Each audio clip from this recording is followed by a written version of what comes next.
ये कहानी मुझे मेरे एक दोस्त ने शेयर की थी और जिस इंसान के साथ ये भयानक हादसा हुआ वो मेरे दोस्त के छोटे अंकल हैं। उनका नाम है आदित्य।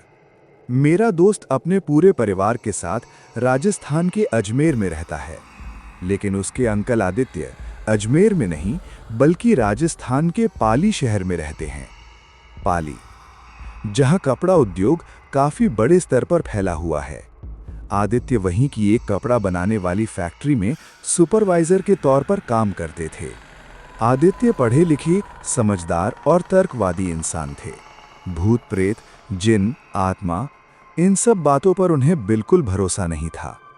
अगर कोई उनके सामने ऐसी बातें करता तो वो उसे हल्की मुस्कान के साथ मूर्ख कह देते। लेकिन एक रात उनके साथ जो हुआ उसने उनकी सोच, उनका आत्मविश्वास सब कुछ हिला कर रख दिया। आज भी जब वो उस जगह की ओर देखते हैं तो उनके दिल में एक अजीब सा डर बैठ जाता है। लेकिन कहानी शुरू करने से पहले मैं आपसे एक छोटी सी गुजारिश करना चाहता हूं। कमेंट में ज़रूर बताइए आप कहां के रहने वाले हैं, आपका नाम क्या है और आप कितने समय से ऐसी डरावनी कहानियां सुनते आ रहे हैं। अगर आप इस चैनल पर पहली बार आए हैं तो यहाँ आपको और भी खौफनाक, सच्ची घटनाओं पर आधारित कहानियाँ मिलेंगी। और अगर कहानियाँ पसंद आएं तो चैनल को सब्सक्राइब ज़रूर कर लेना। अब कहानी शुरू होती है और आगे की कहानी आप आदित्य की ज़ुबानी सुनेंगे। नमस्कार साथियों, मैं हूँ आदित्य और जैसा कि आप जान चुके हैं, मैं राजस्थान के पाली शहर में एक कपड़ा फैक्ट्री में सुपरवाइज़र हूँ। मेरी ड्यूटी 2 शिफ्ट में होती थी, 15 दिन डे शिफ्ट और 15 दिन नाइट शिफ्ट। नाइट शिफ्ट में अक्सर घर लौटते लौटते काफ़ी देर हो जाया करती थी। फैक्ट्री से घर की दूरी कोई 1 किलोमीटर रही होगी। रास्ते में एक मुख्य सड़क थी और एक तंग और अंधेरी गली।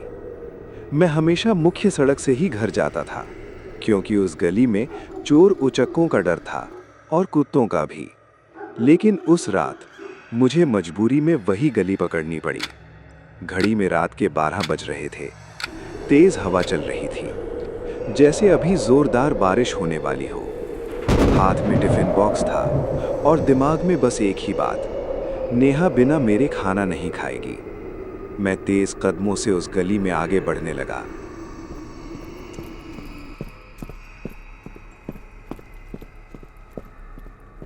और यहीं से शुरू हुआ मेरा डर। उस संकरी गली में कदम रखते ही मेरे दिल की धड़कन तेज हो गई।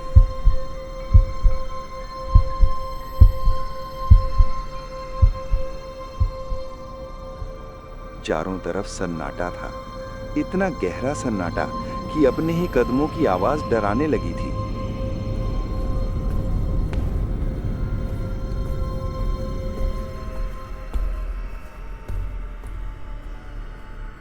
गली इतनी तंग थी कि अगर 2-3 आदमी भी आमने सामने आ जाएं, तो किसी एक को साइड होकर रुकना पड़े। सड़क कच्ची थी, कहीं कहीं से टूटी हुई। मैं सोच रहा था, यहाँ के लोग रोज कैसे आते जाते होंगे। मेरे दिमाग में अजीब अजीब ख्याल दौड़ रहे थे और मेरे कदम अपने आप तेज होते जा रहे थे। कुछ ही आगे बढ़ा था कि एक मोड़ आया। उस मोड़ पर एक पुरानी मस्जिद खड़ी थी। मस्जिद के ऊपर लगे बड़े बड़े लाउडस्पीकर अंधेरे में किसी परछाई जैसे दिख रहे थे। चारों तरफ कुछ भी साफ दिखाई नहीं दे रहा था, लेकिन तभी मुझे एक अजीब सी खुशबू महसूस हुई। न वो इत्र थी, न अगरबत्ती, बस एक भीनी सी महक, और उसी के साथ ठंड बढ़ने लगी। मैंने अपनी शॉल को और कसकर लपेट लिया, लेकिन मन के अंदर एक अनजाना डर घर करने लगा था। अचानक मेरे पीछे किसी के चलने की आवाज आई।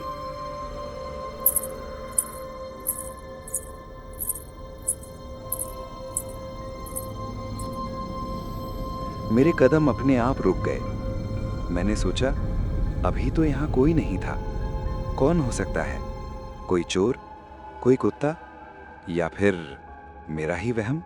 डर के मारे मैंने अपनी कलाई से सासू माँ की दी हुई घड़ी उतारकर जेब में रख ली। वो घड़ी उनकी आन बान शान थी। मैं नहीं चाहता था कि वो किसी मुसीबत में पड़े। मैंने चलना शुरू किया, लेकिन पीछे की आहट अब भी मेरे साथ साथ चल रही थी। अब मुझसे रहा नहीं गया। काफ़ी हिम्मत जुटाकर मैंने पीछे मुड़कर देखा, और उसी पल मेरे रोंगटे खड़े हो गए।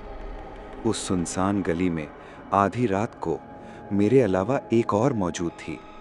एक औरत, सफ़ेद साड़ी में लिपटी हुई। वो मेरी तरफ तेज़ कदमों से बढ़ती चली आ रही थी। सफ़ेद साड़ी की वजह से वो उस अंधेरे में भी साफ दिखाई दे रही थी। पहली नज़र में लगा जैसे उसे भी इस गली का सन्नाटा डरा रहा हो। मेरा डर थोड़ा कम हुआ। मैंने सोचा, चलो कोई तो इंसान है। मैं आगे बढ़ना शुरू किया, लेकिन तभी मुझे लगा वो मेरे बिल्कुल पीछे खड़ी है। थोड़ा रुकिए। मैं चौंक गया, फिर से पलटा। वो स्त्री मेरे बिल्कुल पास खड़ी थी। तेज नयन नक्श, ओजस्वी चेहरा, कमर तक आते घने सुनहरे बाल। एक पल के लिए तो मुझे लगा जैसे कोई अप्सरा सामने खड़ी हो। उसने धीमी आवाज में कहा, कृपया साथ साथ चलिए, अंधेरा होने की वजह से मुझे डर लग रहा है। उसकी बात सुनकर मुझे एहसास हुआ हम दोनों की हालत एक जैसी थी। मैंने हामी में सिर हिला दिया और हम दोनों साथ साथ चलने लगे। मैंने उससे पूछा, इतनी रात को अकेले? उसने कुछ देर चुप रहकर कहा, पीछे मोड़ पर मेरा घर है। किसी की जिंदगी और मौत का सवाल है, इसलिए निकलना पड़ा। उसके शब्द सुनकर मैं चुप हो गया। कुछ पल बाद उसने अपना हाथ मेरी तरफ बढ़ाया। उसके हाथ में एक चमकती हुई अंगूठी थी। मेरे मुंह से अनायास निकला, ये क्या है? वो बोली, आप इसे पहन लीजिए, ये आपके काम आएगा। आपको डर भय से ऊपर ले जाएगा और बुरी ताकतों से भी बचाएगा। मैं पीछे हट गया। मैंने साफ इनकार कर दिया। देखिए, मैं इन बातों पर यकीन नहीं करता। बेहतर होगा आप इसे अपने पास रखें। अजीब बात यह थी कि मेरे इनकार के बाद भी वो जरा भी विचलित नहीं हुई। वो बस शांत खड़ी रही और मुस्कुराती रही। तभी गली का अंत दिखाई देने लगा। मुख्य सड़क की रोशनी मेरी आंखों में चमक उठी। वो स्त्री वहीं रुक गई और बोली, मैं कुछ ज़रूरी सामान घर पर ही भूल गई हूँ, इसीलिए वापस जाना पड़ेगा। मैंने साथ चलने की पेशकश की, लेकिन उसने विनम्रता से मना कर दिया। हम दोनों अलग अलग दिशाओं में बढ़ गए और मैं उस रात घर पहुंच गया। घर पहुंचते ही मैंने हाथ मुंह धोया। पूरा शरीर टूट रहा था, जैसे किसी ने सारी ताकत निचोड़ ली हो। सर भारी लग रहा था और बदन में हल्की हल्की गर्मी भी थी। मेरे कदमों की आहट से नेहा की नींद खुल गई। उसने पूछा, खाना गर्म कर दूँ? मैंने थके हुए स्वर में मना कर दिया। उसे खाने को कहकर सीधे बिछावन पर गिर पड़ा। सुबह के 5 बजते ही मेरी दिनचर्या शुरू हो गई। हल्का फुल्का व्यायाम, नहाना, बेटी को स्कूल छोड़ना और फिर फैक्ट्री के लिए निकलना। काम का इतना दबाव था कि पता ही नहीं चला कब सुबह से दोपहर हो गई। लंच टाइम में सहकर्मियों ने मुझे खाना खाने को कहा। हम सब साथ बैठकर खाना खाने लगे। तभी मेरी नज़र सामने बैठे एक साथी की उंगली पर पड़ी। उसकी उंगली में भी एक अंगूठी थी और उसी पल कल रात की सारी घटनाएं मेरी आंखों के सामने घूम गईं। मैंने अनजाने में पूरी बात उन्हें बता दी। फिर क्या था, सबको हंसी का मौका मिल गया। अरे आदित्य, तो इतना हैंडसम है कि आधी रात को भी लोग तुझसे सगाई करना चाहते हैं। अंगूठी गिफ्ट समझकर रख लेता। उनकी बातें सुनकर मैं झेंप गया। जल्दी जल्दी खाना खत्म कर अपने काम में लग गया। लेकिन मन काम में नहीं लग पा रहा था। बार बार वही सवाल, कहीं सच में वो स्त्री मुझे पसंद तो नहीं करने लगी? क्या इसी वजह से वो बार बार अंगूठी देने की जिद कर रही थी? मैं खुद को समझाता रहा, ये सब बेकार की बातें हैं। लेकिन मन के किसी कोने में एक अजीब सी बेचैनी जम चुकी थी। उस दिन भी काम के चक्कर में रात के 12 बज गए। आज मेरे साथ एक सहकर्मी भी था। कुछ दूर तक वो मेरे साथ चला, फिर अपने घर की तरफ मुड़ गया और मेरे सामने फिर वही संकरी गली थी। मैं असमंजस में खड़ा था, जाऊं या ना जाऊं। लेकिन पता नहीं क्यों मेरे कदम खुद ब खुद उसी गली की तरफ बढ़ गए, जैसे कोई मुझे बुला रहा हो, या शायद मैं खुद ही वहां जाना चाहता था। आज एक बात बहुत अजीब थी। गली में एक भी कुत्ता नहीं था। ना भौंकने की आवाज़, ना कोई हलचल। मैं सोच रहा था, कल तक तो सब यहीं थे। मैं मस्जिद वाले मोड़ तक पहुंचा। थोड़ा ही आगे बढ़ा था कि पीछे से आवाज़ आई। थोड़ा रुकिए। मैं ठिठक गया। धीरे से पलटा तो वो वही थी, लहराते सुनहरे बाल, ललाट पर लंबी बिंदी और इस बार काली साड़ी। उसके चेहरे पर मुस्कान थी और उसके चारों ओर एक अजीब सा प्रकाश। उसने पहेली भरी हंसी के साथ पूछा। आज भी आपकी मदद चाहिए? मेरे पास कोई जवाब नहीं था। फिर भी मैंने सिर हिला दिया और वो मेरे साथ चल पड़ी। इस बार चुप नहीं थी। आज वो बिल्कुल अलग लग रही थी, कल की तुलना में ज्यादा आत्मविश्वासी। उसके कदमों में हिचक नहीं थी, बल्कि ऐसा लग रहा था जैसे वो मेरे ही इंतजार में खड़ी थी। हम दोनों साथ साथ चल रहे थे और इस बार वो बिल्कुल चुप नहीं थी। उसने बिना रुके पूछना शुरू किया। आप कहाँ रहते हैं? घर में कौन कौन है? शादीशुदा हैं? आपको क्या पसंद है, क्या नहीं? उसके सवाल तीरों की तरह एक एक कर मेरे ऊपर गिर रहे थे। मैं जवाब देता जा रहा था, लेकिन मन के अंदर एक अजीब सी बेचैनी बढ़ती जा रही थी। मैंने बात बदलने के लिए पूछा, आप इतनी रात को अकेली क्यों निकलती हैं? वो रुक गई, फिर हल्का सा हंसकर बोली, क्या करिएगा जानकर?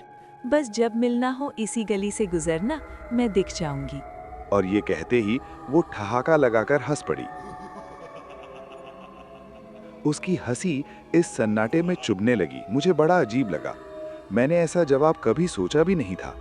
हम आगे बढ़ते रहे और तभी उसने अपने कंधे से लटके थैले में हाथ डाला। उसने कुछ निकाला और अपनी मुट्ठी बंद कर ली। मैं उसकी हरकत को समझ नहीं पाया। फिर उसने कहा, अपना हाथ आगे बढ़ाइए। मैंने उसकी बंद मुट्ठी की तरफ देखा और पूछा, इसमें क्या है? वो बस मुस्कुराती रही और बार बार हाथ आगे करने को कहती रही। मैंने साफ मना कर दिया, देखिए, हम एक दूसरे को ठीक से जानते भी नहीं हैं। ऐसे किसी अनजान से बंद मुट्ठी में कुछ लेना मुझे ठीक नहीं लगता। मैंने इनकार के बाद वो कुछ पल चुप रही। फिर धीरे से उसने अपनी मुट्ठी खोल दी। उसकी हथेली में वही चमकती हुई अंगूठी थी, वही अंगूठी जो पिछली रात भी उसने मुझे पहनानी चाहिए थी। मैंने गहरी सांस ली और कहा, अगर आप ये अंगूठी दिन में देती तो शायद मैं सोच भी लेता, लेकिन इतनी रात को और ऊपर से ये इतनी कीमती दिखने वाली अंगूठी, मुझे माफ कीजिए। मेरा ये जवाब सुनते ही उसकी आंखों की चमक बदल गई। वो अब मुस्कुरा नहीं रही थी। उसने तीखे स्वर में कहा, मैं तुम्हारी पूरी जिंदगी खुशहाल बनाना चाहती हूँ और तुम हो कि अपनी अभाव भरी जिंदगी से बाहर निकलना ही नहीं चाहते। उसकी आवाज धीरे धीरे भारी होती जा रही थी। एक बार अंगूठी पहन कर तो देखो, तुम्हें एक नई दुनिया दिखेगी। सारे दुख, सारी तकलीफें खत्म हो जाएंगी। मैंने सिर हिलाकर फिर से इनकार कर दिया, नहीं, मैं ऐसा कुछ नहीं कर सकता। हम गली के आखिरी छोर तक पहुंच चुके थे। अचानक वो वहीं रुक गई और मुझे आगे बढ़ने का इशारा किया। आप जाइए, मुझे यहीं से वापस जाना है। मैंने पूछा, लेकिन आप तो? उसने कोई जवाब नहीं दिया, बस पलटी और अंधेरे में वापस चल दी। जाते जाते बस इतना कह गई, जब भी मिलना हो या अंगूठी चाहिए, इसी गली से गुजरना। मैं कुछ नहीं बोला, तेज कदमों से गली से बाहर निकल आया। मुख्य सड़क की दूधिया रोशनी मुझे थोड़ी राहत दे रही थी, लेकिन मेरे दिमाग में सैकड़ों सवाल घूम रहे थे। उस रात घर पहुंचते ही मेरा शरीर टूटने लगा। सिर भारी था, आंखों के आगे अंधेरा सा छा रहा था। नेहा ने मुझे देखते ही कहा, आप ठीक तो हैं? चेहरा बिल्कुल पीला लग रहा है। मैंने जबरदस्ती मुस्कुराकर कहा, हाँ, बस थक गया हूँ।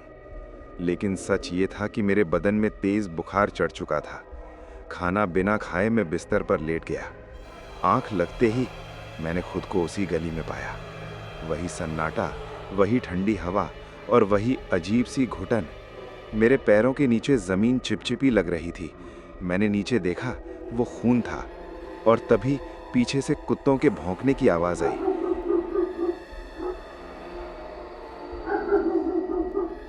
एक नहीं, दो नहीं, पूरा झुंड। मैंने पीछे मुड़कर देखा। उनकी आंखें लाल थीं, दांत बाहर निकले हुए और मुंह से झाग निकल रहा था। मैं भागा, जितनी ताकत थी उतनी तेज, लेकिन मेरे पैर जैसे किसी ने पकड़ लिए हों। मैं गिर पड़ा। कुत्ते मेरे चारों ओर घूमने लगे उनका भौंकना अब गुर्राहट में बदल चुका था और तभी सब अचानक शांत हो गया। कुत्ते पीछे हट गए और उनके बीच से वो औरत बाहर आई, लेकिन इस बार वो सफ़ेद साड़ी में नहीं थी। उसने काली साड़ी पहन रखी थी। उसके बाल खुले हुए थे और हवा में लहरा रहे थे। उसकी आंखें पूरी तरह काली थी। उसने मेरी तरफ देखा और मुस्कुराई। देखा, मैंने कहा था ना, मेरी अंगूठी पहन लेते। अब ये सब बार बार होगा जब तक तुम खुद चलकर मेरे पास नहीं आओगे। वो धीरे धीरे मेरी ओर बढ़ी। मैं चीखना चाहता था लेकिन आवाज़ गले में ही अटक गई। उसने अपना हाथ बढ़ाया और मेरी उंगली पकड़ ली। उसकी उंगलियां बर्फ जैसी ठंडी थीं और तभी मैं जोर से चिल्लाया।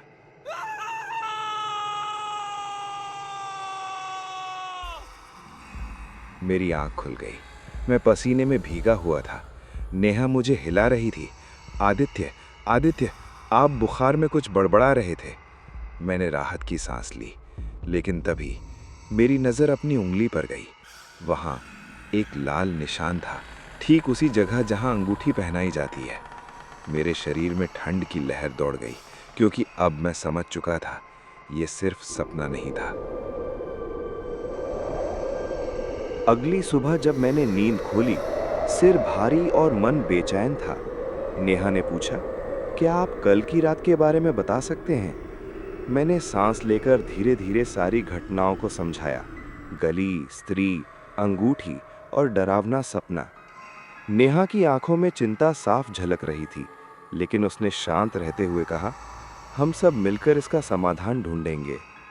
तभी दरवाजे पर दस्तक हुई। कुल पुरोहित आए थे। मैंने उन्हें अंदर बुलाया और सब कुछ विस्तार से बताया। पुरोहित जी ने गंभीर स्वर में कहा, तुम्हारी मुलाकात उस गली में एक जिन से हुई थी। उनकी बात सुन मैं कांप उठा। जिन? पुरोहित जी ने बताया, हाँ, ये कोई साधारण आत्मा नहीं थी। ये शक्तिशाली जिन अपनी सुंदरता और अंगूठी के माध्यम से तुम्हें अपने वश में करने की कोशिश कर रहा था। उन्होंने आगे समझाया, उस अंगूठी में जादुई शक्ति थी। अगर तुमने उसे पहना होता तो तुम पर उसका पूर्ण नियंत्रण हो जाता। तुम अपनी दुनिया में रहते हुए भी उसकी दुनिया में फंस जाते। मैं चौंक कर पूछा, तो वो स्त्री असल में कौन थी? पुरोहित जी ने गंभीरता से कहा, वो स्त्री वास्तव में जिन का रूप था। रात्रि में वो तुम्हें बहकाकर अंगूठी पहनाने की कोशिश कर रही थी। मैं अंदर ही अंदर डर गया। उसका हर कदम, हर मुस्कान सब छल था। पुरोहित जी ने मेरा हाथ थाम कर कहा, अब डरने की जरूरत नहीं है। मैं तुम्हें इस ताबीज से सुरक्षित रखूंगा। उन्होंने थैले से एक ताबीज निकाली, मंत्र फूका और मेरी बाजू पर बांध दिया। ताबीज की गर्माहट ने तुरंत मुझे सुरक्षा का एहसास दिलाया। पुरोहित जी ने चेतावनी दी, अब से रात में कभी भी उस गली में कदम मत रखना, क्योंकि वो जिन अभी भी वहाँ है और अपनी अंगूठी के माध्यम से किसी को भी फंसाने के लिए तैयार है। मैंने सिर झुकाकर उनकी बातें सुनी और अपने आप से वादा किया कि कभी भी उस गली में रात के समय नहीं जाऊंगा। पुरोहित जी ने फिर मुस्कुराते हुए कहा, भाग्यशाली हो कि तुमने उसका जाल नहीं फंसा। अंगूठी तुम्हारे हाथ नहीं लगी और तुम सुरक्षित रहे। मैं घर लौटकर नेहा की आंखों में राहत और प्यार देखता रहा, लेकिन मन में हजारों सवाल अभी भी गूंज रहे थे। क्या सच में वो जिन थी? क्या वो मेरी मदद के लिए आई थी या बस मुझे फंसाने के लिए? समय बीत गया, 10 साल हो चुके हैं, लेकिन उस गली के पास से गुजरते हुए अब भी डर लगता है। मन में हमेशा एक सवाल घूमता है, सच में वो स्त्री थी या जिन? दोस्तों, कहानी के इस अंतिम भाग में हम जानते हैं कि आखिर आदित्य की जिंदगी अब कैसी रहने वाली है। पुरोहित जी की सुरक्षा ताबीज और नेहा का साथ उसको रात की डरावनी घटनाओं से बचा चुका था, लेकिन मन में हमेशा एक डर बना रहता है। कभी भी वही गली, वही स्त्री और वही अंगूठी। आदित्य ने वादा किया कि अब से रात में उस गली में कदम नहीं रखेगा। ये वादा केवल सुरक्षा का नहीं, बल्कि आत्म संरक्षण का भी था। वक्त बीतता गया। आदित्य ने अपनी दिनचर्या को पूरी तरह बदल लिया। सुबह की शिफ्ट, समय पर फैक्ट्री पहुंचना और शाम तक घर लौटना। कभी कभी वो गली के पास से गुजरता है, लेकिन अब अंदर जाने की हिम्मत नहीं होती। मन में वही सवाल उठता है कि सच में वो स्त्री थी या जिन, और अगर मैं उसकी अंगूठी पहन लेता तो मेरी दुनिया क्या होती। पुरोहित जी ने एक बात स्पष्ट कर दी, अंगूठी और जिन जैसी शक्तियां हमेशा दूर से ही खतरा पैदा करती हैं, इसलिए कभी भी अनजान चीजों को अपनी दुनिया में प्रवेश मत करने दो। आदित्य ने यह सबक हमेशा याद रखा, और यही सबसे बड़ा सबक है कि हर रहस्य, चाहे कितना भी आकर्षक क्यों न लगे, हमेशा खतरनाक हो सकता है। आज भी वो गली दूर से दिखती है, और कभी-कभी रात के सन्नाटे में कुछ हल्की हंसी सुनाई देती है, लेकिन आदित्य जानता है अब वो सुरक्षित है। पुरोहित जी की ताबीज और अपने अनुभव ने उसे चेतावनी दे दी थी कि दुनिया में कुछ रहस्य हमेशा दूर से ही रहना चाहिए। तो दोस्तों, कहानी यहीं समाप्त होती है। जो घटना मैंने आपके साथ शेयर की वो पूरी तरह से वास्तविक थी। मेरे दोस्त के अंकल के साथ ये सच में घटी। अगर आपको ये कहानी पसंद आई हो तो चैनल को सब्सक्राइब करें और बेल आइकन दबाएं, ताकि अगली डरावनी कहानी आप सबसे पहले सुन सकें। याद रखें, रहस्य और डर हमेशा सतर्क रहने वाले ही सुरक्षित रहते हैं, और कभी भी अनजान शक्तियों के जाल में मत फंसें। तब तक आप अपना ख्याल रखें और अपने प्रियजनों का भी ख्याल रखें, क्योंकि असली डर तो वही है जो अनजाने में हमारे आसपास छिपा होता है।